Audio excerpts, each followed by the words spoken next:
Why are we the ones who feel different in our own family? Why do we see what others ignore and carry a weight no one else seems to notice? We grew up in the same place, heard the same voices, yet something inside us refuses to stay silent. What if this is not a coincidence, but a calling placed by God on purpose? If you feel this message is for you, like this video, subscribe, and leave a comment so God may bless you, and stay until the end to receive His blessing. Number 1, you were placed at your family's breaking point. Have you ever noticed that things only started to fall apart when you began to see clearly? That tension seemed to rise, conflicts became harder to ignore, and silence was no longer possible. We may have thought we were the problem, or that we somehow made things worse. But what if we were not the cause, but the moment God chose to reveal what had been hidden all along? Every family carries pressure beneath the surface, unspoken pain, unresolved conflict, and patterns that no one wants to confront. For a long time, these things remain buried because it feels easier to avoid them than to face them. But there comes a moment when everything begins to surface, and very often, that moment is not random. It happens when God is preparing someone to stand in the middle of it. We may find ourselves caught between sides, misunderstood or even blamed. It feels uncomfortable and at times deeply unfair. Yet, this is where faith is tested and refined. Scripture reminds us in James 1 that trials are not meaningless. They produce perseverance, and through perseverance, maturity. God does not place us in these moments to break us, but to shape us. When everything around us feels unstable, He is looking for one person who will remain anchored in truth, not perfect, not fearless, but faithful. If we are standing at the breaking point of our family, it may be because God trusts us to help rebuild what others could not hold together. Number 2, you feel responsible for what others ignore. Why is it that we cannot simply walk away like everyone else? Why do we keep thinking about the same wounds, the same tension, the same silence that others seem comfortable leaving untouched? We may have tried to ignore it, to protect our peace, to convince ourselves it is not our place, yet something within us keeps pulling us back. In many families, there is an unspoken agreement to avoid what is uncomfortable. Pain is minimized, conflict is buried, and distance slowly becomes normal. But for some reason, we do not have the ability to look away for long. We feel it, we carry it, and at times it feels heavier than we can explain. This is not because we are weaker, it is often because our hearts have remained open. Scripture teaches in Galatians 6 that we are called to carry one another's burdens, not as a punishment, but as a reflection of Christ's love. When we feel drawn to pray for our family, to seek healing, or to stand in the gap even when no one asks us to, that is not accidental. We may feel overwhelmed by the weight of it. We may wonder why this responsibility seems to fall on us. But God does not assign a burden without also providing the grace to carry it. What we feel is not just sensitivity. It is often a quiet calling to intercede, to love when it is difficult, and to remain present when others choose distance. Number 3, you see what others are comfortable overlooking. What if the reason we feel unsettled is not because something is wrong with us, but because something is being revealed to us? There are moments when everything seems normal on the surface, conversations flow, routines continue, and yet inside, we sense that something is not right. We cannot fully explain it, but we feel it. In many families, certain patterns become so familiar that no one questions them anymore. Behaviors are repeated, attitudes are accepted, and silence becomes a way of maintaining peace. But for us, that silence does not feel peaceful. It feels heavy. It lingers long after the moment has passed, and it keeps returning to our thoughts. Scripture reminds us that God does not see as people see. In 1 Samuel 16, it says that while people look at outward appearance, the Lord looks at the heart. When our hearts begin to align with Him, we start to notice what truly matters, even when it is uncomfortable or unpopular. This kind of awareness is not about being critical, it is about being sensitive to truth. We may have questioned ourselves many times, wondering why we cannot just accept things as they are. But seeing differently is often the first step in God's work. He allows someone to recognize what others overlook so that truth can take root again. What feels like discomfort may actually be the beginning of clarity, and clarity is often where transformation starts. Number 4, you are called to break patterns that existed before you. What if the struggles we see in our family did not start with us, yet they somehow ended up in our hands? We notice reactions, habits, and decisions that seem to repeat across generations, almost as if no one ever chose differently. And deep inside, we feel a quiet resistance, a sense that it does not have to continue this way. Patterns are powerful because they become familiar.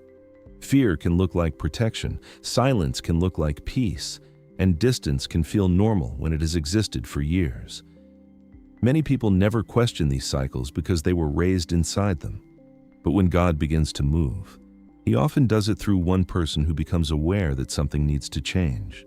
This does not always look dramatic. It may look like choosing forgiveness when holding on to pain would feel easier. It may look like honesty when secrecy has always been protected. It may simply mean choosing faith when fear has shaped decisions for a long time. Scripture in Ezekiel reminds us that each person is responsible for their own path, and what came before us does not have to define what comes after. We may feel the weight of realizing these patterns and even wonder why we are the ones who see them so clearly. But awareness is often the beginning of responsibility. God does not reveal cycles to overwhelm us, but to invite us into change.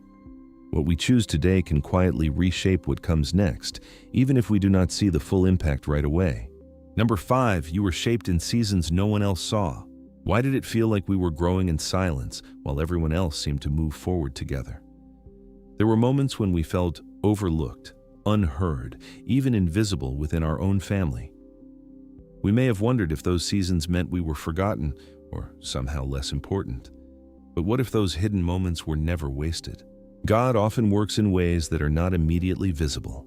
Before something is revealed openly, it is usually formed privately.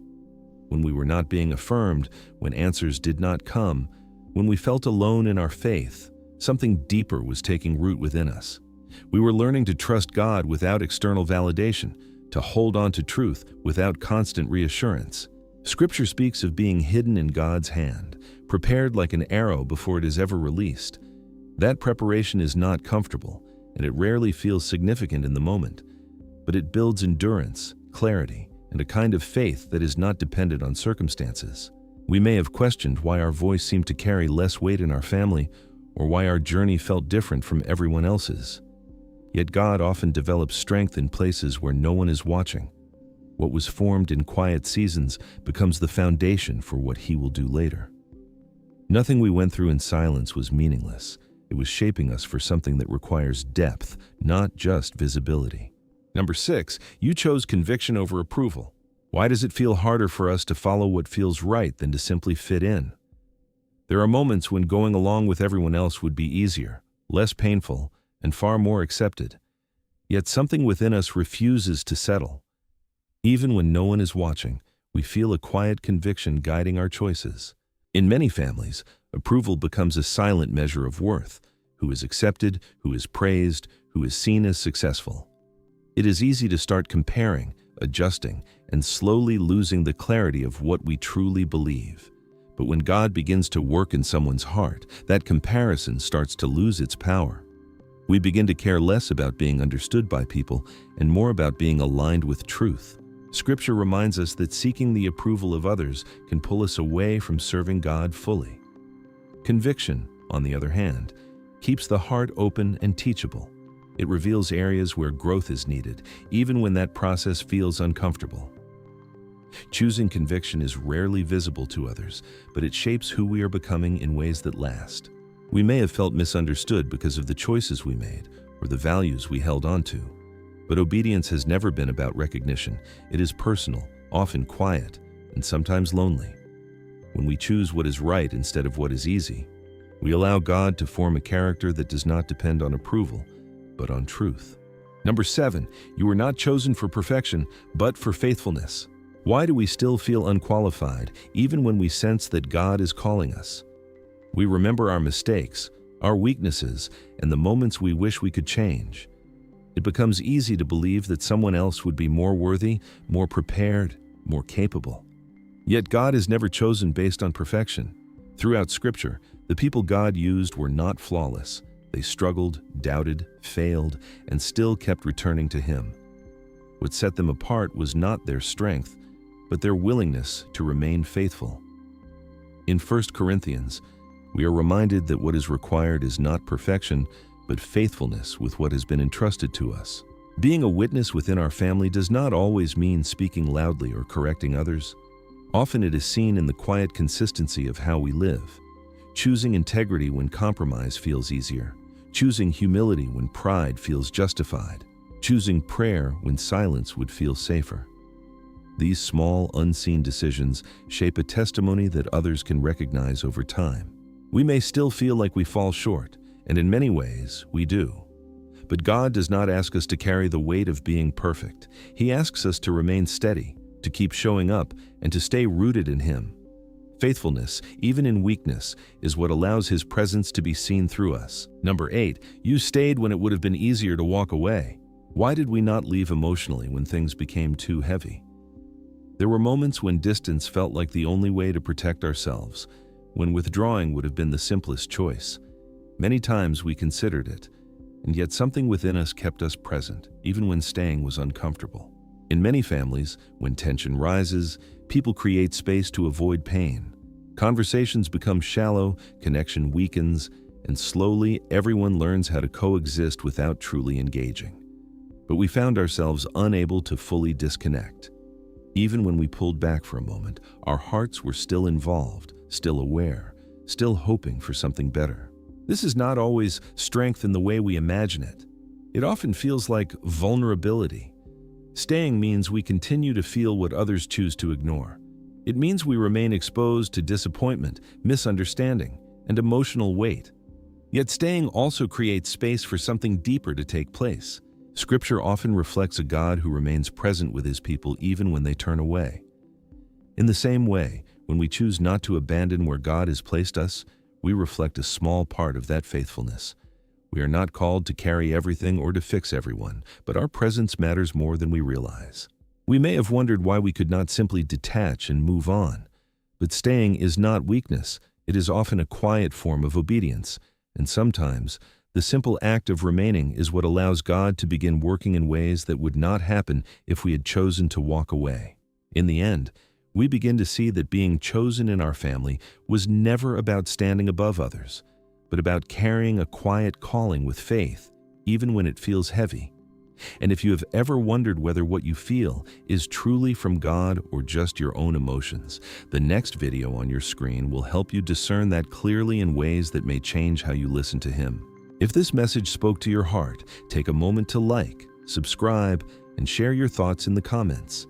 May God strengthen you, guide you, and remind you that you are never alone in what He has called you to carry. Thank you for being here, and I will see you in the next video.